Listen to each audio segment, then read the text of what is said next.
online orders arrived.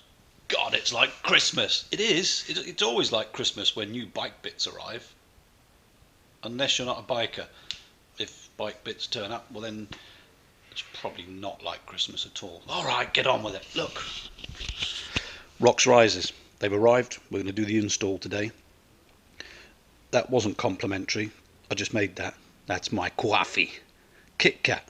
Have a break. Yes. Other confectionery sweets are available. Alright Mason, get on with it.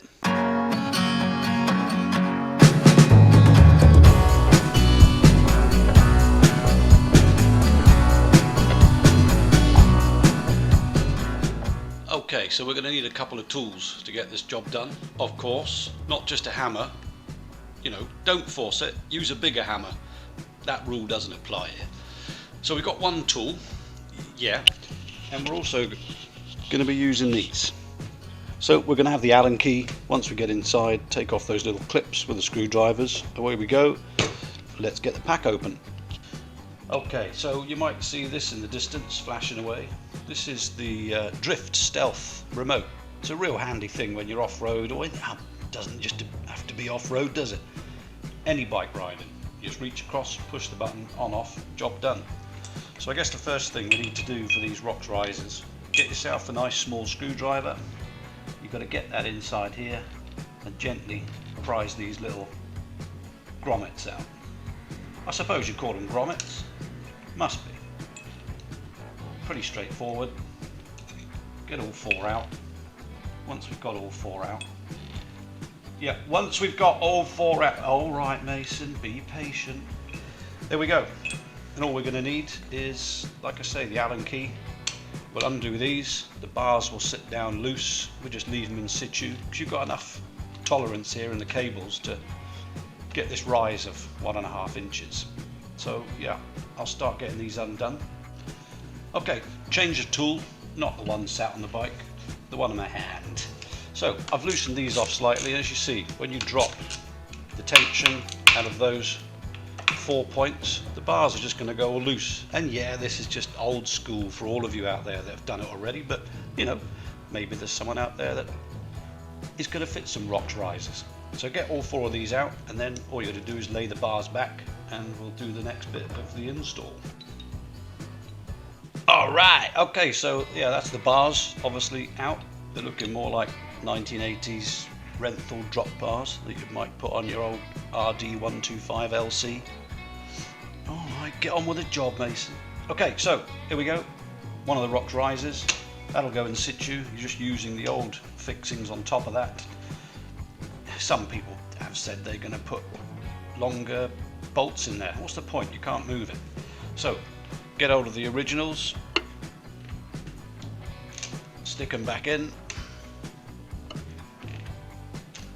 Once they're in situ, you can just do them up hand tight, just like so. Roll these up ready. Your bars are going to sit in the top of here, and then we'll put the other clamp on. Okay, a little tip. Quite often these are going to line up so dead center that you can't get your tools in there to work on it, to do it up. The trick is to keep this top one as loose as possible, but tighten this one as tight as possible.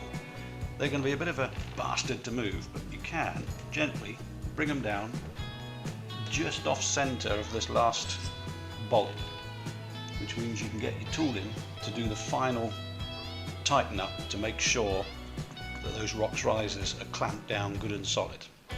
Just a small tip, this will be raised up and back towards me, and once I put the bars in, I can just roll those bars forward a bit, which will straighten things off and give me a good riding position. Check me out being all sensible, that's not like me. Oh, and don't over tighten them. Some people twist or tighten the fucking bejesus out of them. One, you'll struggle to get it undone next time you're going to do any maintenance, or you need those bars off because you might have fallen and bent them. Or secondly, you over tighten them, you don't want to end up knackering or breaking the screw threads either on the bolts or inside the header on these reach bars here. Just a little tip, don't go mad, just get them up tight and crimp that last bit. God, it's boring being sensible. Okay, we're on number 2 now, doing the right hand side. I've tightened that up, not too much, there's still room for me to go further, but of course once I drag this down, he says, getting it in the right position, making sure I get in there. As long as I can get into that second one, I'll know that these two are opposite each other and perfectly aligned. Yep, that should be bang on. Now what we're going to do is tighten it up. Oh, I forgot to say, midway, once you've got these set, before you put the final clamps on, get them in place, hold them roughly where they're going to be. You can see where the old clamps were biting down on here, both sides. Put it in there, give these a tiny tweak up by hand so they don't move back and forth, and just give the bars a gentle turn and make sure your clutch cables, your brake cables, your throttle cables aren't snagging or anything. And before you do the final tighten up, you need to start the engine, put it in, just let the bike idle in neutral and just turn these bars. And if as you're turning those revs suddenly start lifting, that means your cables are too tight. You either need to rethink the whole process or get smaller Rox Risers, or you make the adjustment to push these just a bit further up, which slackens off the cable. So there's plenty of adjustment in these to hopefully stop that happening. Okay, so we've got the main 4 clamps tightened up now. That's done, dusted really. It's just these last 2 uppers. As I said before, you can see where the original clamps were lower down. Just align those up, and it really is done by feel. There might be a tool out there to get it absolutely spot on, but at the end of the day, you'll know what's right for the bike.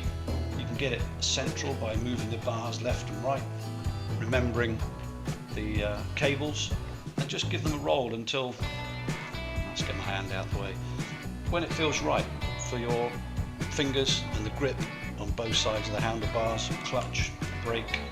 Just align it up. When it feels you're about there, put those clamps on. And at this stage too, when you're putting those final clamps on, just get them all done up by hand, all 4. Pretty straightforward. They get to that point you can't touch them anymore because they've countersunk themselves down. Just get most of it done. You probably won't see because of the camera, it's a wide angle lens or that, which it makes me look fat, like I've put on 4 pounds, which I might have done last night. That would have just been wine, overindulgence. That's a story for another day. You can see where just about, you may not see it in camera shot, but where the bars were being clamped before, which does mean they're just going to need bringing over slightly. Have another feel. Oh, lovely. Make sure things are in the right place. Once you're happy, those bars are pretty much central. Get your tool, just give it a quick wind up, both sides. He says, get the tool. Come on, this is the real world. I'm not going to edit it. That's obviously the wrong tool. This is the right tool, just to get it up finger tight. 1, 2. Oh, the guy can count. Don't over tighten each one. Just get them all seated at similar times, like so. Okay, so now that is literally finger tight. I'm not putting hardly any pressure on there. That should be it.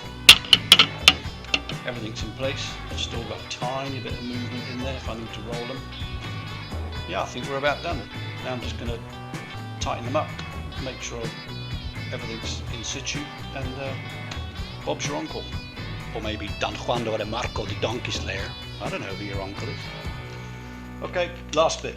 Just putting some bit extra in here as intention.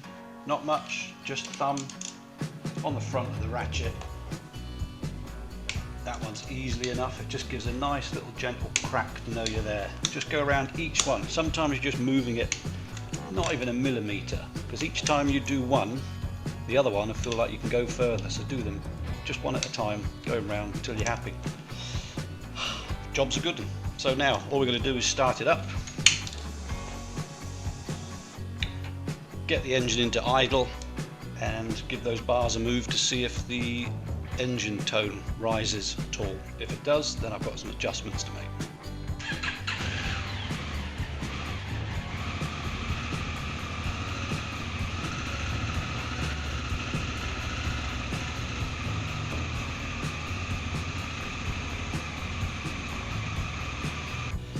They say nobody's perfect, and they're right.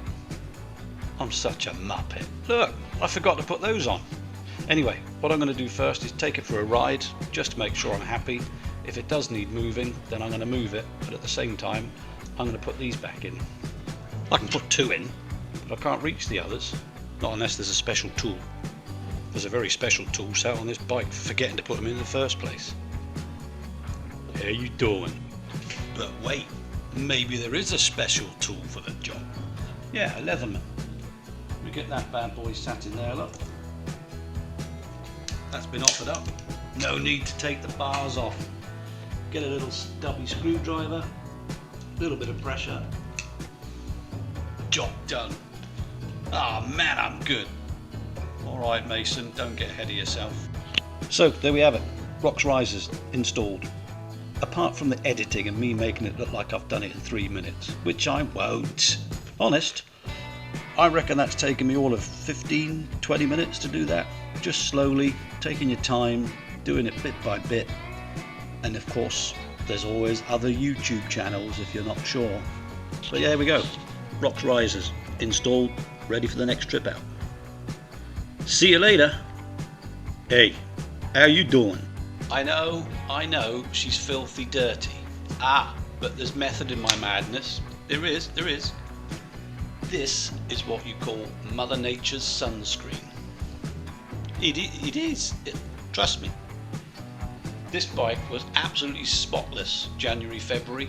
It had a deep clean, it's had ACF 50, loads of treatment, and a friend of mine's got this sort of polish that finishes and hardens a bit ceramic-like. So it's protected this bike and it's had 3 coats. So whilst it's covered in shit, I'm going to leave it covered in shit. Not poo, no, mud. Mother Nature's sunscreen.